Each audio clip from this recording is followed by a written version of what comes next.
Hello, everybody. Welcome back. Let's, This is gonna end badly. Bam! Okay. We got him. Now let's get behind some cover. Let me move you up here. And then we can, I don't know why there's lag on that, like, projectile either. That's a very strange thing.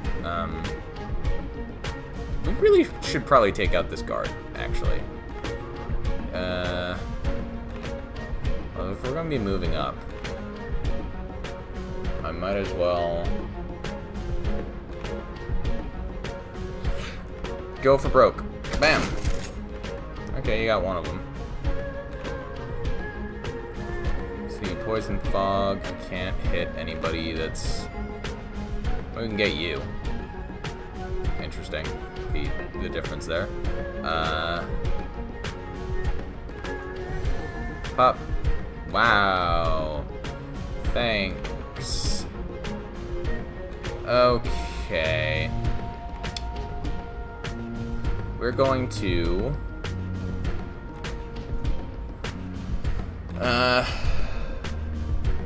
go for the sniper. Because again, snipers are bad news. Well, great.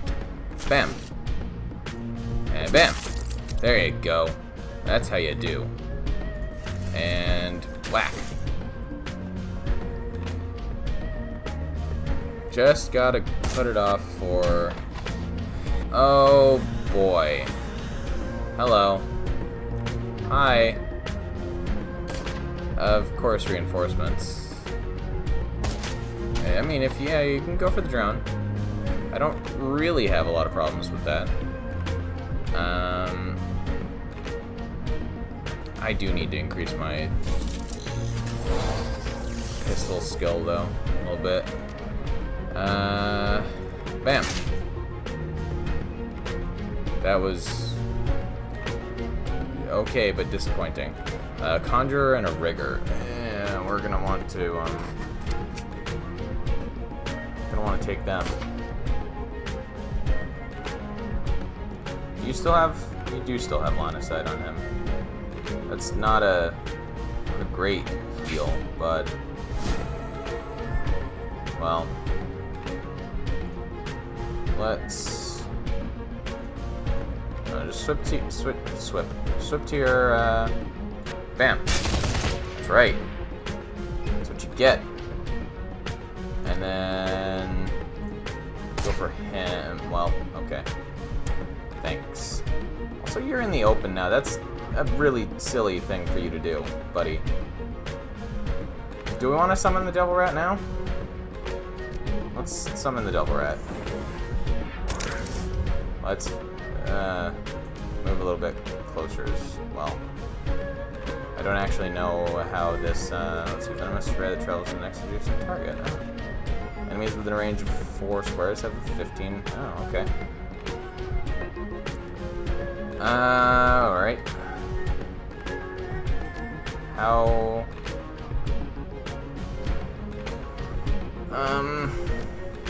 might as well just... Bam! Bam! Oh, okay. That's not that bad, actually.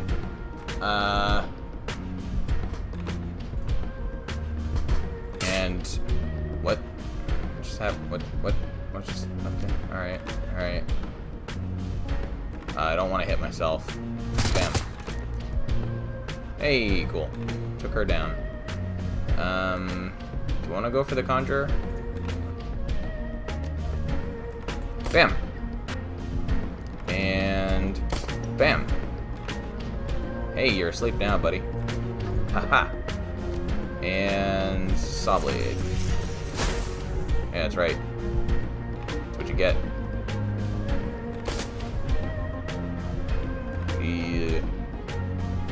Hey.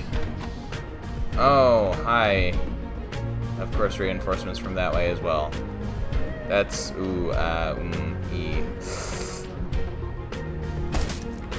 not the best.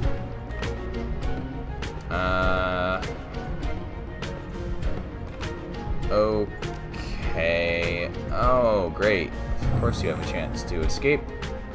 Well, you're gonna be going over this way. That's right. Oh. I didn't think that would be... Okay. Can you cast hit on... You can. And... I might want to start moving some people up again, actually. Really. Back up to back up. Some backup to backup Gobbet. Yeah, get back up here. And you... I mean... Let's try to take out this captain. Nope. Well... Okay. He's got 10 HP left. Can we hit him from back here? Can, but not very well. Nope. That's gonna be an exercise in futility. Just get you over here. And then... Oh. Well, it hit. That's what matters. Chomp. Hey, cool. That does AP damage as well, huh? Can you, Yeah, might as well. Yeah, that's right. Oh. Of course you have heals. So we got a Conjurer, which we can... Nah. Thank you for missing. Okay. You can... Oh, yeah, you can totally take out that Conjurer. Bam. Yeah, there you go. And then, take out the captain. Bam. Oof. That's right. Get you over here.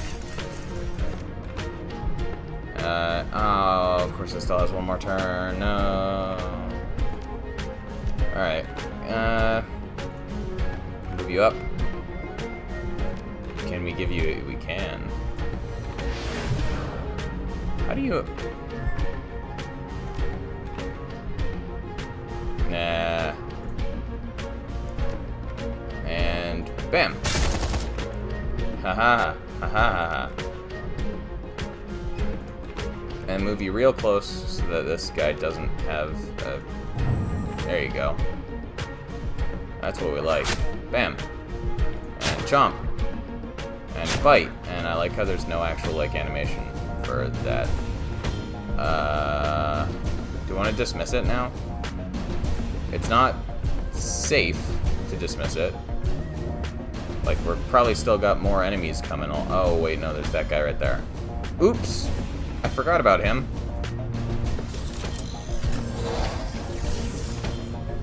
That explains a lot. Let's move you. So we don't end up getting completely, like, just broadsided. Yeah, you're not gonna have a shit now. Well.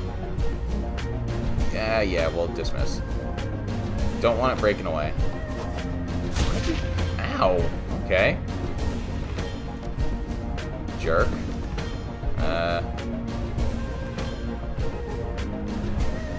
Now, let's finish this guy off. Just throwing grenades at us. Let's, I mean, we could give him a taste of his own medicine, but we're just gonna, bam. Oof, and bam. There you go. The neural inhibitor device seems to be working. Let's get this guy to it.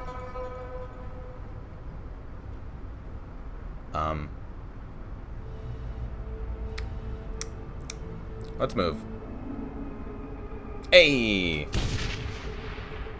Great success has been had this day. The crew is silent as you lead your captive to the rooftop rendezvous you designated before the run. Just as you planned, you find the others waiting there for you. Lee Tai-young's artificial features are molded into an expression of aloof intellect and mocking rigidity. The plastic that makes up his face is soft, flexing with the motion of his underlying musculature. Overlapping wafers of silver and bronze foil buried inside the material catch the light as he moves. It's the work of a master craftsman.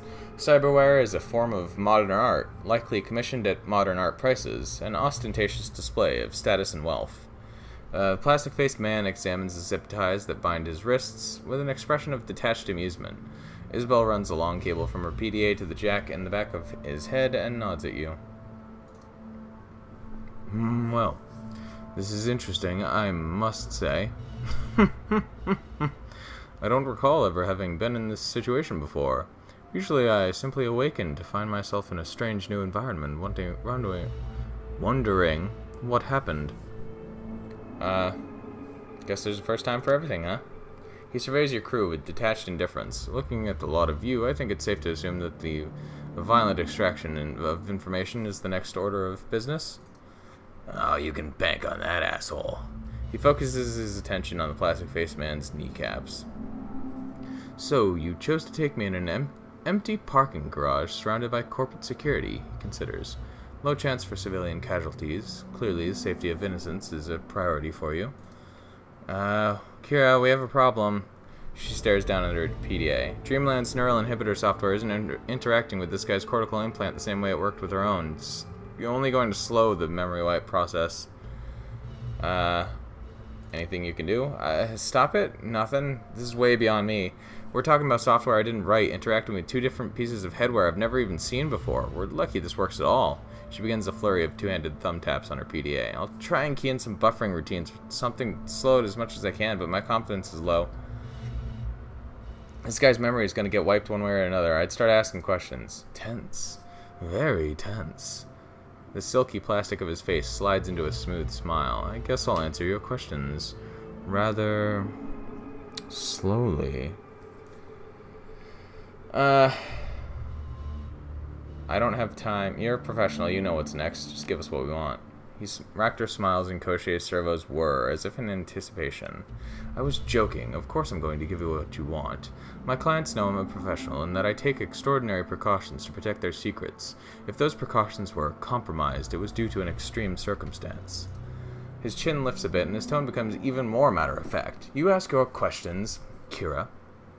I'll answer them as efficiently as I can. When we're done, I'll shake hands with a stranger and walk away wondering what just happened. Why is Josephine saying... What's Prosperity? Prosperity Tower is Sang Mechanical Engineering's corporate headquarters. Prosperity is also one of Josephine Sang's pet projects. Which one do you want to know about first? Tick-tock. Tell us about the project. Well, it's going to be challenging. You see, the Prosperity Project is Joe Sang's best-kept secret. And the best way to keep secrets is to not tell anyone, even someone whose memory can be wiped.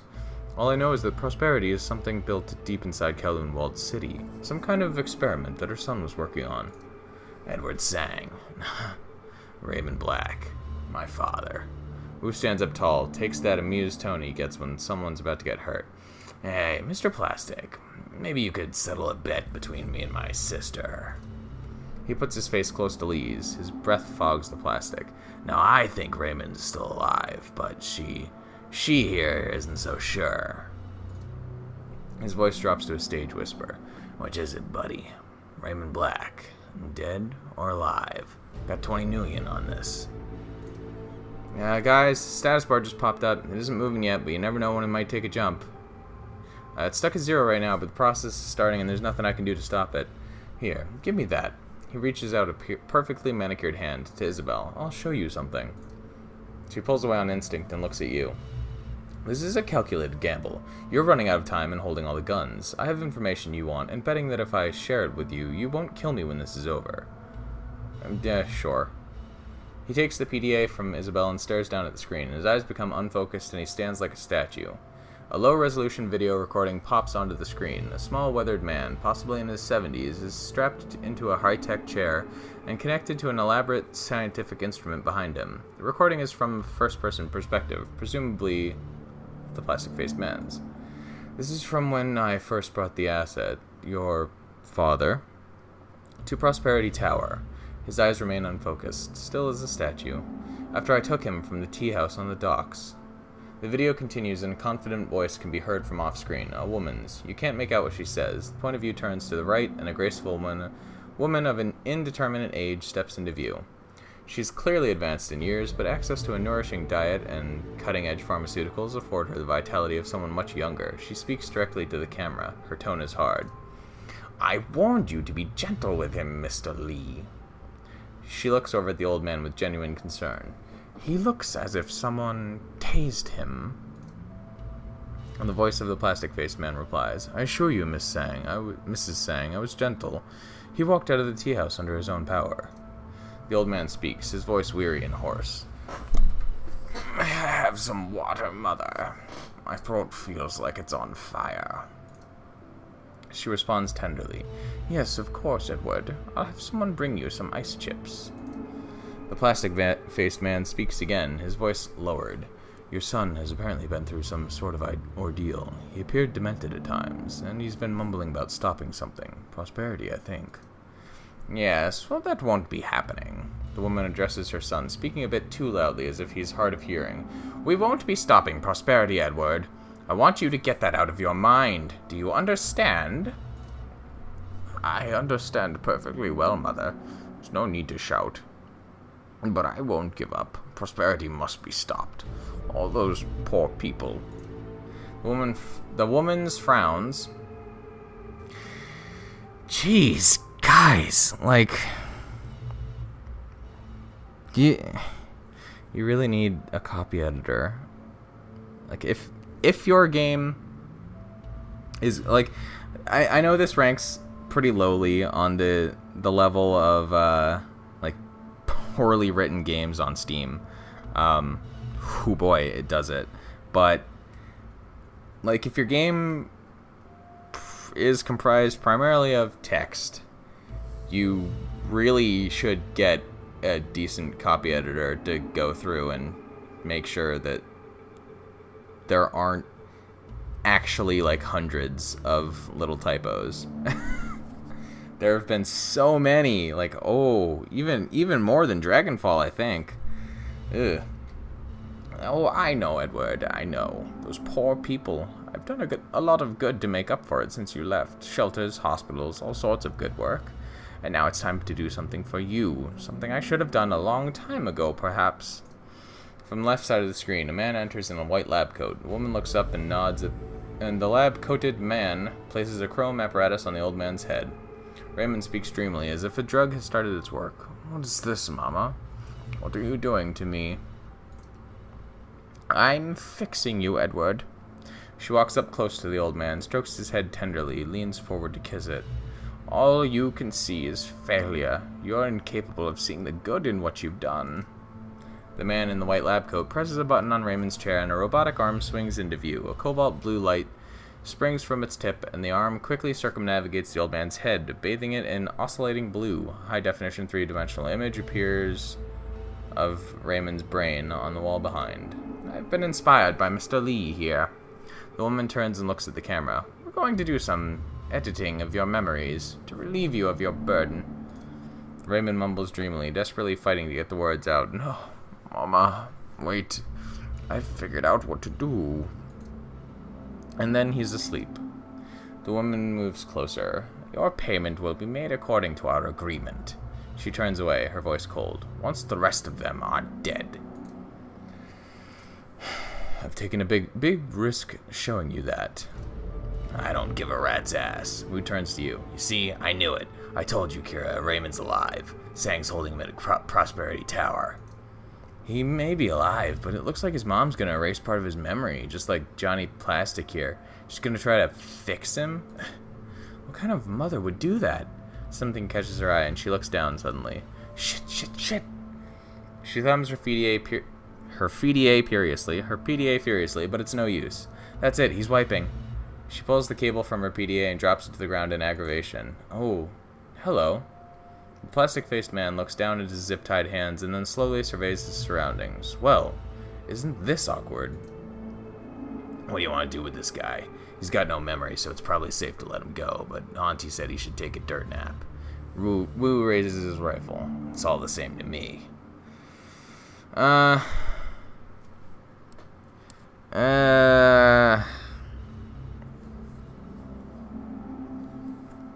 Like, we're totally cold-blooded killers. Like, it really doesn't... Do we want to... Do we want to defy Kindly Chang? I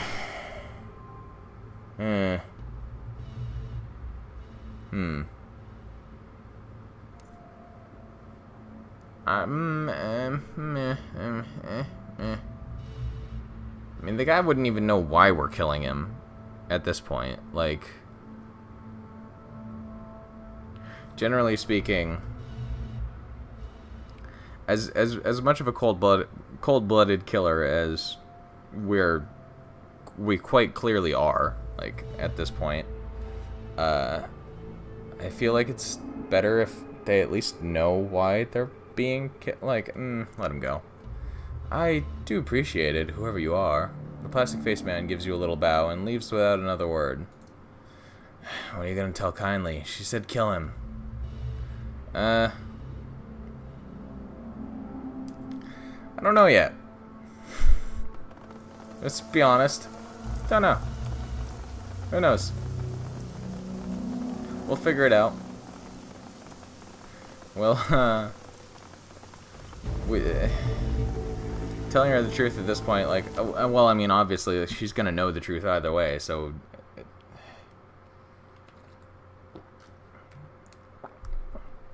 The trip from Shek Kep Mei back to Hyoi is quiet as you process the information revealed by the plastic-faced man. Prosperity is a name. 2 names, actually. One is a secret project Raymond was working on before he left for Seattle. The other is the corporate headquarters of Sang Mechanical Services. And Prosperity Towers, where Raymond Black is being held. Alive. It's also where his mother is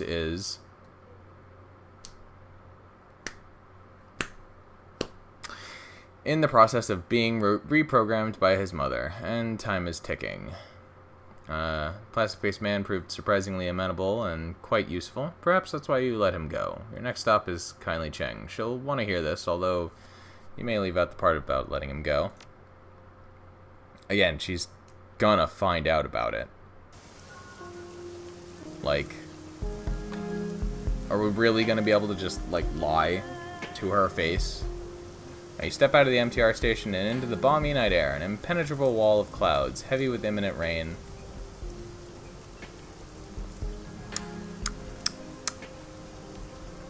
Is blown in from the south, covers the stars, causing them to wink out one by one. You can smell something on the air, something electric. The wind whips up around you, and the clouds begin moving in a thick grayscale swirl. The spiral builds and grows, shimmering with faint amber light.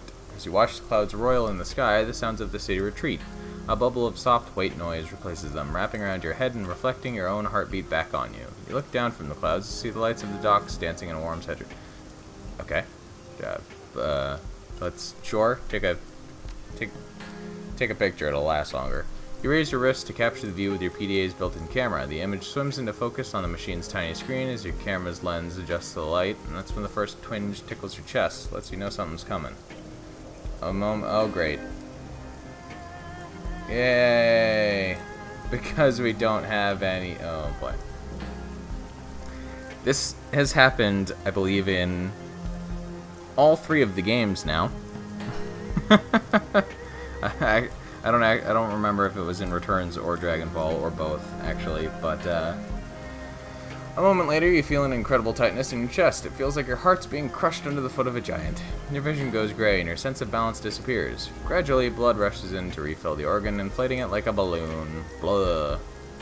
Well, you gasp for air. It doesn't come. Your breath shallows out, thins, make you gasp like a suffocating fish. Your chest contracts contracts again and again as you struggle to take in breath.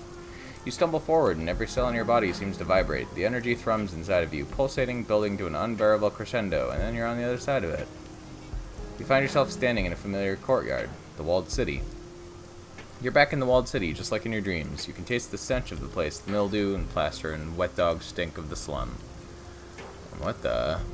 The crumbling facades of tenement buildings lean into one another above you, closing in on either side and creating a narrow walkway. Just like in your dreams, there's nowhere else to go. Nowhere but forward, down the path ahead. Let's go.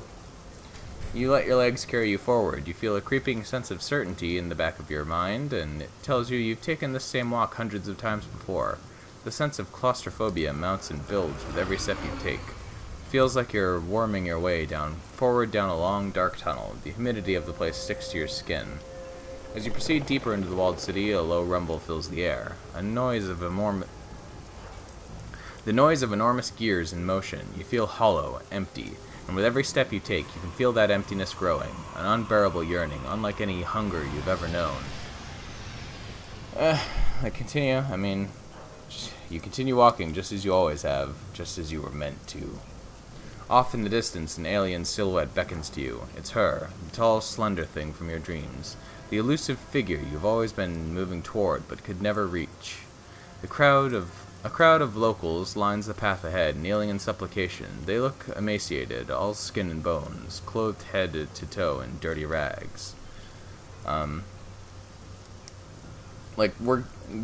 imagine these are gonna keep us walking anyway.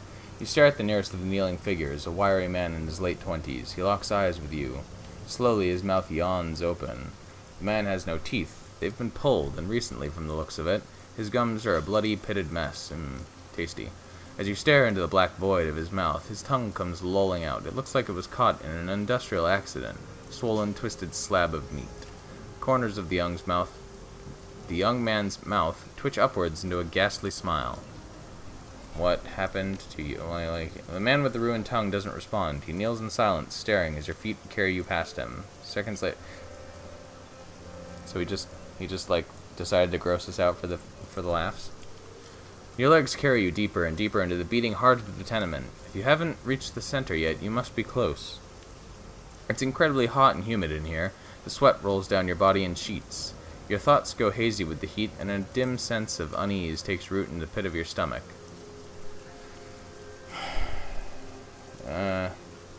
Shake it off. You shake your head, struggling to clear away the fog. The omnipresent sound of grinding gears isn't helping. Looking up, you can see where the noise is coming from. A hatch. The same door that you saw in your nightmare back when all of this began. The markings on the door are legible now. A single word in faded yellow paint. Prosperity. Suddenly, impossibly, the alien figure that you've been moving toward is standing right in front of you. At the same time, your vision finally clears and ice water runs through your veins. The walled city isn't a slum at all. It's an enormous, gaping maw, and the buildings are a forest of crooked teeth. The thing reaches for you. With inhuman speed and grace, it plunges fingers of polished ivory into your mouth. Slowly, terribly, it begins to wrench your jaw open. You can feel your teeth splinter and break, and blah, ow. Uncomfortable. Huh?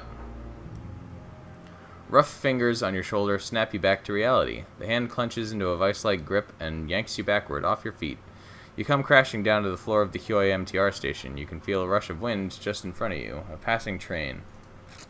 What's wrong with you, Kira? Strangler Bao eyes you coolly. Auntie Chang's lost too many runners already. Besides, there are cleaner ways to end your life than jumping in front of a train. I was just in the walled city. He cuts you off with a grunt. You were hallucinating, and you almost just got yourself killed. Now get up and get back to that floating wreck you sleep in. You don't get to die in here unless Mrs. Chang says you do. Okay. Well then. Let's level everybody up. So do we want to empower haste? Increases friendly targets AP by 1 and increases her accuracy. Interesting. Or consume spirits. Again, we don't fight spirits that often. So yeah, we didn't give her a new deck. So why? What? I'm confused. Attacks on her physical body are reduced by 3 damage, or her mini launcher strips 1 armor. Well then, sure, go for it. Magnetic cyber arm, allowing them to throw back incoming grenades. That's interesting. Or a gas grenade, which does AP damage.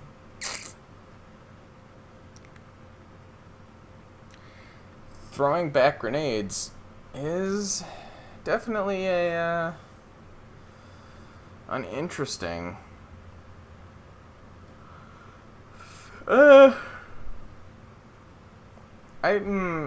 Maybe more AP damage wouldn't be too bad though. More AP damage. Whirlwind or regenerate. Yeah, both pretty useful. Yeah.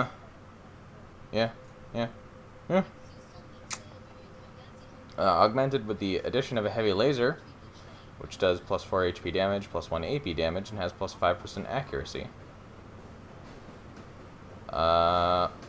Or he can strip 4 armor. Again, both pretty legit. And I'm sorely tempted to get a laser, because like that's absurd. Especially because it would be a ranged attack that does, like, another ranged attack that does AP damage.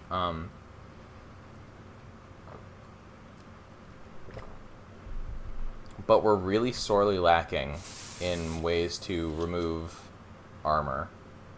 And again, like, he usually goes in for the... He usually goes into the melee at the moment, so... Yeah, we're going to confirm those. And then we are going to level up ourselves, because, wow, we got 18. That's nice. Oh, but what to get? So we have... let's, yeah, do that. Might as well. And do we want to get more charisma, or do we want to get more quickness? We could...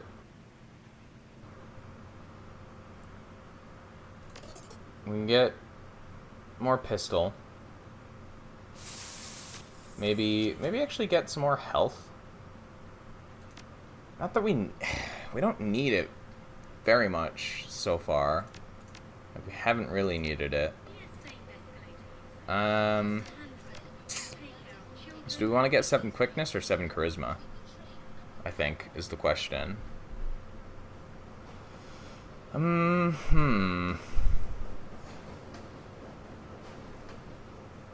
Or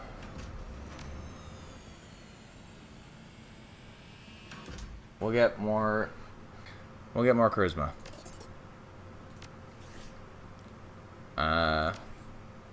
And yeah, all right. So next time we're gonna save now, and then next time we will follow up with Kindly Chang, see what's going on with that, because that's gonna end poorly, I'm sure. So yeah, thank you all for watching, and I will see you next time. Bye.